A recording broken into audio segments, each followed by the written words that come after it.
ఖుషి నన్ను ప్రాణంగా ప్రేమించినా నన్ను ఖుషీకి దూరంగా పెట్టాలని చూసింది మీరు.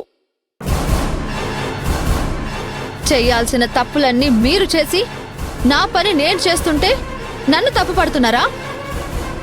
నేను ఖుషీకి అమ్మ వద్దు అనిపించేలా చేయమని చెప్పానే కానీ తన్ని ఏడిపించమని చెప్పానా?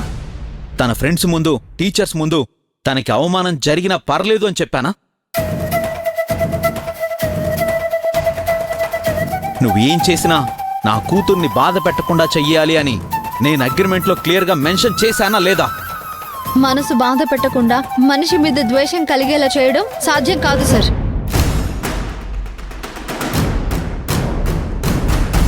అయినా మీరు కోరుకున్నది ఏంటి?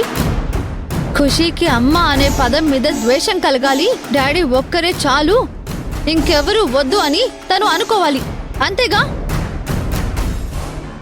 మీకు నేను చేసిన దాంట్లో తప్పు కనిపించింది కానీ ఇందాక ఖుషి నాకు నువ్వు వద్దు, మా డాడీ చాలు అని ఇల్లు అదిరేలా అరిచి చెప్పింది.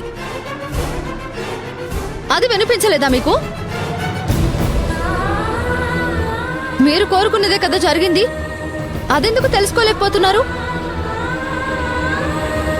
అగ్రిమెంట్ ప్రకారం మీరు నాకు అప్పగించిన బాధ్యతని 10 రోజుల్లో పూర్తి చేస్తాను అని చెప్పాను.